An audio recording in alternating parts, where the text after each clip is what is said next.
Hi, my name is Maggie Taylor, and welcome to Heart of Steamboat's Fast Forward. And today we're in my kitchen, and we're gonna make an apple pie. We're gonna make an apple pie out of these apples. Might have some bad spots in them, but they're tiny and they're definitely delicious in an apple pie. You might think, I think I've gotten on the wrong channel here, but you haven't, so please stick around. As I make this apple pie today, I'm going to talk to you about the fruits of the Spirit and explore how all of these amazing things that God works within us flow out through us in different mediums. For me, it was the medium of food, and it was taught to me by my grandparents. So I'm going to share a few stories with you today as we talk and we make an apple pie. And hopefully, at the end of it, we'll have a delicious apple pie to share with friends and family.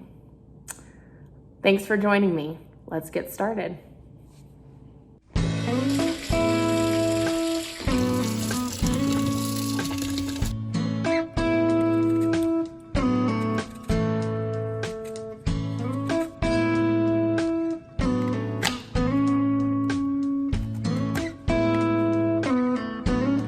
So let's make an apple pie. To do that, we need apples, right? But today, I'm not using an apple that I purchased at a grocery store. I'm using an apple that I got from the apple tree outside of Heart of Steamboat. And if you didn't know there was an apple tree outside of Heart of Steamboat, there is. It is sitting right next to the bell tower, and it has these little green apples on it. This little green apple reminds me of apples that were outside of my grandparents' house, the place I spent every summer growing up, hence summer vibes. My grandparents were an amazing couple who were deeply rooted in their faith and taught me so much about my own faith during the summers that I spent with them. One of the things I learned about was baking, which is why we're making a pie today. I learned about the difference between bought crust and homemade crust, definitely using bought crust today. I learned about the difference in broiling and baking. I learned about the difference in cook times and what's the difference between a cobbler and a pudding or whatever else. But I think the biggest thing I learned was that food was a means of love. You might not know what I mean by that, but for me, I learned through those summers that food, which is prevalent in the Bible, is a way that we are able to show the world God through us. If you look at the tenets that Paul talks about, the means of fruits of the Spirit is what he calls them. They're love, joy, peace, patience, kindness, goodness, faithfulness, gentleness, and self-control. Paul is talking about these and saying that this is how the world sees God through us, sees God's Spirit active, sees God's Spirit moving. And that when we practice those things, when we practice gentleness, when we practice love, when we practice patience, the world sees God through us. Isn't that cool? And for me, the best example of that is food. Food is something that I thankfully never had to wonder about. I never had to think about going without, but for many people, they do. We have an amazing food ministry at Heart of Steamboat and have just put in a blessing box, which provides food and other necessary essentials to those who can't afford them, free for them to come by and get at any time. But even before that blessing box, I realized for me and for many, food is a part of our Christian story.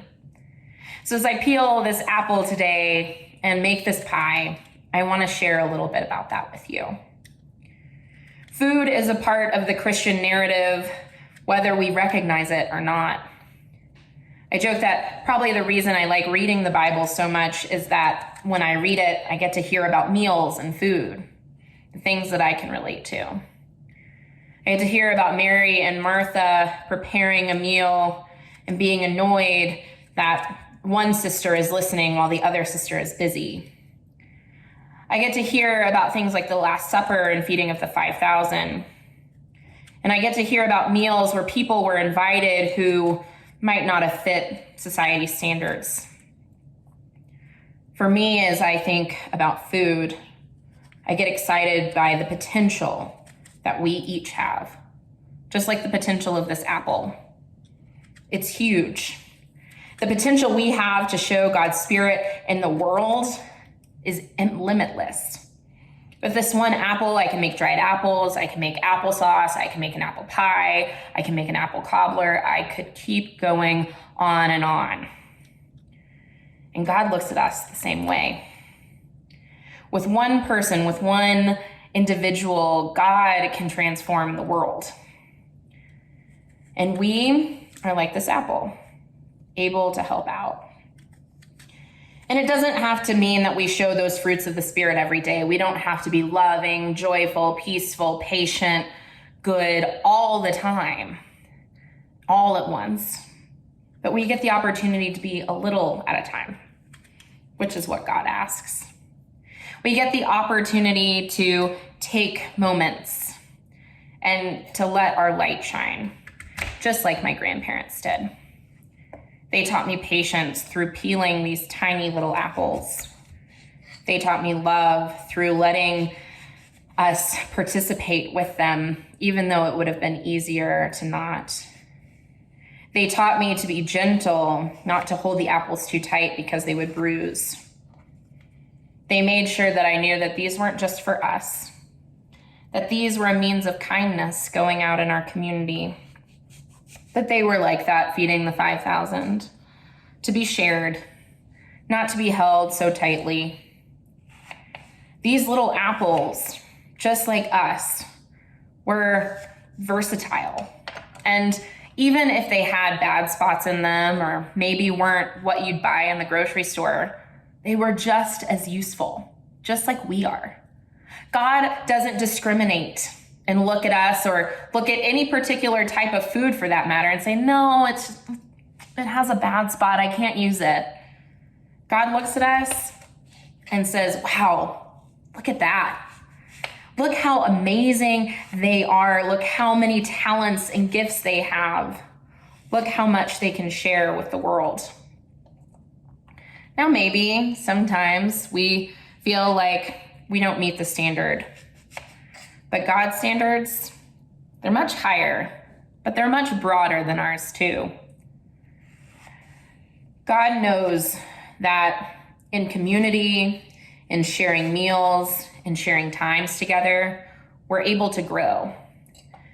God knows that these apples, like I said, even with bad spots in them, are able to nourish people, are able to help others see beautiful things about themselves. My grandparents, like I said, took time to make apple pies. Those apple pies got put in the freezer and were shared with their community. And because of their faith and their love, I'm trying to do the same. Not with apple pies, but with my gifts and my talents. And I want to encourage you to do the same. You might feel like, I'm not a baker, therefore I can't share a meal or I can't make a beautiful pie for someone. But you do have the ability to sit down with them. Food can be a medium that opens up many conversations. A meal can be something that's transformative to someone's life. And your presence enables those things to happen. So today I would encourage you to grab a coffee with a friend, invite someone you don't know to dinner, spend some time picking out some items for the blessing box. Ask someone if you can help them with a meal, anything. Because food, just as much as we need it to feed our bellies, we need it to feed our souls. And you never know, you just might be that one apple that helps someone realize that they're loved. You might be that one apple that you're like, oh man, I'm damaged, but you can help someone find peace in the middle of their chaos. You can be that one apple that might look a little rough around the edges, but shows unlimited gentleness and kindness in the midst of turmoil. See, like these apples, we are God's gifts. Let yourself express that gift into the world. And sometimes you'll mess up, but that's okay. Take the lessons you're taught to heart. Let those other apples around you transform you. Know that you are loved. Know that you have purpose. And see, there is big pieces of sweetness to be found in your life. I want to leave you with one last thing. As you continue to see how the Spirit moves through you, as you continue to marry food and God and Jesus all together in your mind, I want you to think about one thing. How does the love of God pass through me?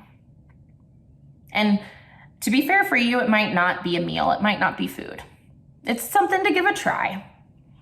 But you have a way that the love of God passes through you, that the peace of Christ is enabled to flow through you. You have a way that gentleness and self-control and patience are present in your being. Find a way to pass that along. For me, I'll probably be here for another 30, 40 minutes cutting apples to put into a pie, and that's how I'll do it. But whatever it is for you, let it flow freely. Don't worry about if you're enough.